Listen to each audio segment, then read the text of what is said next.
Shalom,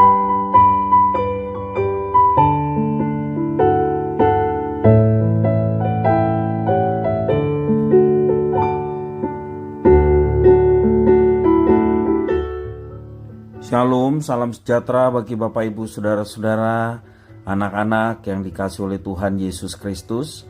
Jumpa kembali bersama saya Pendeta Eka di dalam renungan firman Tuhan pada hari ini, hari Selasa 21 Februari 2023. Sukacita dan damai sejahtera dari Tuhan Yesus kiranya menyertai hidup kita sekalian. Puji nama Tuhan. Pembacaan firman Tuhan pada hari ini sampai pada kitab Yeskiel pasal yang ke-30. Kiranya firman Tuhan memberkati kita sekalian. Baik, sebelum kita akan merenungkan bagian firman Tuhan bacaan hari ini, kita akan berdoa. Tuhan Allah Bapa di surga, di dalam nama Tuhan Yesus, kami bersyukur dan berterima kasih kepada Tuhan yang memelihara dan memberkati kami sampai hari ini. Karena itu Tuhan, kami mau terus memperdengarkan hati pikiran kami kebenaran firman Tuhan, supaya kami mengerti kehendak Tuhan untuk kami laksanakan dalam hidup kami. Berfirmanlah atas kami ya Tuhan, kami sedia untuk mendengarkannya. Demi nama Tuhan Yesus kami berdoa. Haleluya. Amin. Bapak Ibu Saudara-saudara yang dikasihi oleh Tuhan Yesus Kristus, ketika sebuah kerajaan berjaya, tampaknya kerajaan itu begitu kuat dan tidak terkalahkan. Namun sebesar apapun suatu kerajaan, di balik itu ada Tuhan yang mengendalikan.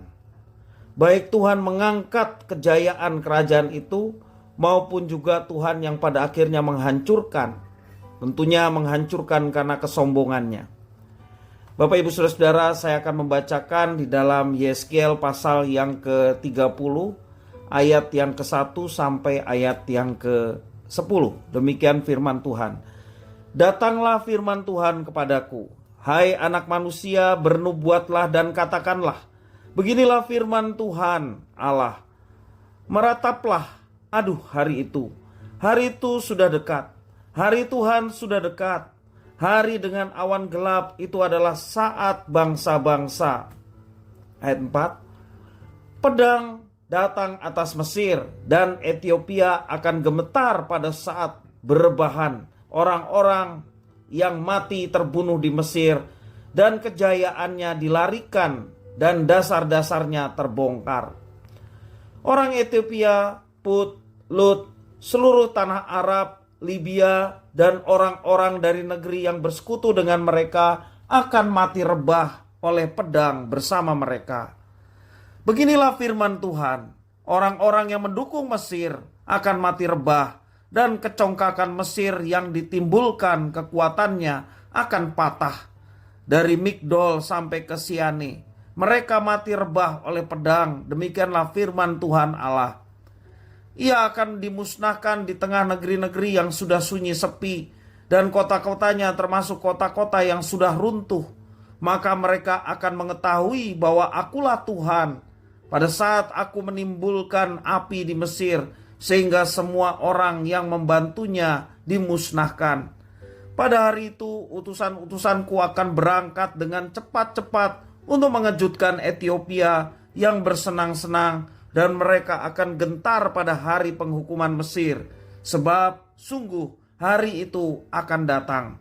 Beginilah firman Tuhan Allah, aku akan meniadakan kekayaan Mesir dengan perantaraan Nebukadnezar, Raja Babel. Bapak Ibu Saudara-saudara yang dikasihi oleh Tuhan, sekali lagi Tuhan mengendalikan bangsa-bangsa, kerajaan-kerajaan. Karena itu Tuhan dengan mudah dapat menghancurkan dari kerajaan yang congkak dan sombong. Sebagaimana tertulis juga di dalam kitab Yeremia pasal 1 ayat yang 10 dikatakan, ketahuilah pada hari ini aku mengangkat engkau atas bangsa-bangsa dan atas kerajaan-kerajaan untuk mencabut dan merobohkan, untuk membinasakan dan meruntuhkan, untuk membangun dan menanam. Sejarah akan berjalan sesuai dengan kehendak Tuhan. Tuhan menghancurkan Mesir dengan memakai Babel sebagai alat penghancurannya. Itu dikatakan ayat yang 10. Berulang-ulang Tuhan menyatakan bahwa Ia akan menguatkan tangan Raja Babel dan mematahkan tangan Fir'aun. Perhatikan kontras antara tangan Fir'aun yang dipatahkan dan tangan Babel yang dikuatkan Tuhan. Tangan adalah bagian tubuh manusia yang melaluinya seseorang dapat bertindak atau melakukan segala sesuatu. Itu sebabnya tangan merupakan lambang dari kekuatan. Kalau dikatakan Mazmur pasal 10 ayat yang kelima, dikatakan tangan yang kuat akan memampukan seseorang melakukan tindakan yang efektif, sedangkan tangan yang patah mencerminkan ketidakberdayaan seseorang. Mazmur 10 ayat 15 mengatakan, patahkanlah lengan orang fasik dan orang jahat, tuntutlah kefasikannya sampai engkau tidak menemuinya lagi. Yeskiel mengantisipasi dengan mengatakan bahwa tangan yang patah dapat dipulihkan. Dengan kata lain, Fir'aun masih bisa berkuasa dengan memakai bangsa lain sebagai kaki tangannya. Ayat 21-22 mengatakan demikian.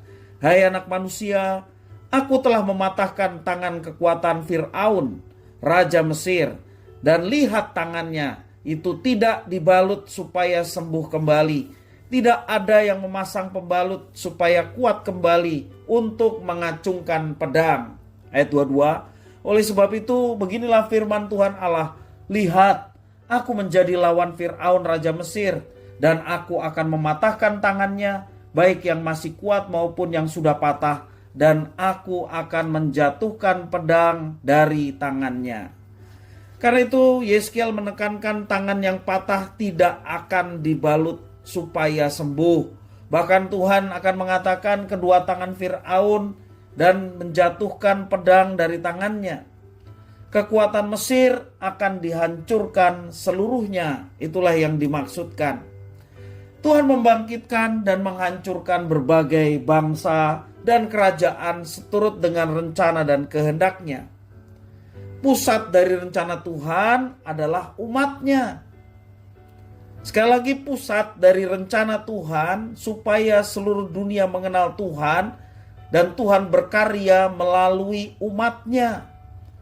Jadi kalau kita perhatikan umatnya di tengah bangsa-bangsa besar seperti Babel dan Mesir, yang pada akhirnya mereka pun ada di tangan Tuhan dan dihancurkan oleh Tuhan karena kecongkakan dan kesombongan mereka, itu semua karena Tuhan ingin berkarya dan karya Tuhan dinyatakan melalui umatnya. Karena Mesir menjadi sandaran bagi umatnya, maka Tuhan akan menghancurkan Mesir dengan membangkitkan Babel untuk menghancurkan Mesir, juga Yehuda yang bersandar kepada Mesir. Dengan demikian, kita perhatikan Tuhan mengatur sejarah sesuai dengan kehendaknya atas umatnya. Bapak, Ibu, saudara-saudara yang dikasihi oleh Tuhan, sejarah adalah anugerah Tuhan. Sebagai orang percaya, seharusnya kita semua memahami bahwa umat Tuhan, orang percaya, adalah pusat sejarah. Tuhan berkarya dan Tuhan karyanya dinyatakan melalui umatnya, dan pada zaman ini adalah melalui gerejanya. Ia akan mengatur segala sesuatunya bagi gerejanya. Karena itu Bapak Ibu saudara-saudara, bersyukurlah kalau kita masuk dalam bagian umat Tuhan. Mari kita masuk dalam rencananya dan kita akan melihat kehendak Tuhan yang ajaib akan dinyatakan melalui gerejanya. Pusat sejarah adalah gerejanya. Mari kita menetapkan diri untuk tetap di dalam rencananya dan turut terlibat di dalam rencananya, sehingga melalui kita sebagai umat Allah, gereja Tuhan boleh menyatakan rencana Tuhan yang luar biasa bagi dunia, sehingga sedapat mungkin melalui gerejanya banyak orang mengenal Tuhan sejati, dan tentunya melalui pengenalan akan Tuhan yang sejati di dalam Yesus Kristus, mereka pun turut diselamatkan sebagaimana Tuhan menyelamatkan gerejanya. Bersandar hanya kepada Tuhan yang Maha Kuasa, yang keinginannya terwujud dalam sejarah manusia, itulah kekuatan bagi orang percaya. Mari kita bersandar kepada Tuhan, bangga menjadi umat Tuhan. Kebanggaan kita adalah ketika kita masuk dalam rencananya dan hidup sesuai dengan rencana dan kehendaknya. Maka sekali lagi kita akan melihat bahwa Tuhan berkarya dalam sejarah manusia dan dinyatakan semuanya itu melalui gerejanya. Puji nama Tuhan.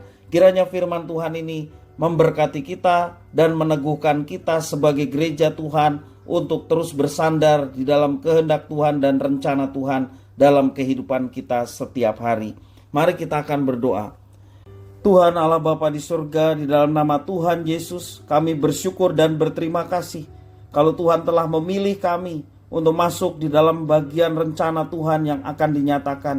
Kami diangkat menjadi umat Tuhan untuk melaksanakan apa yang dikehendaki oleh Tuhan. Kami mau masuk bagian dalam rencana Tuhan. Rencanamu yang mulia, Tuhan ingin menyelamatkan banyak orang, dan tugas untuk menyatakan dan menyaksikan kasih Tuhan itu dipercayakan kepada umat Tuhan sampai hari ini.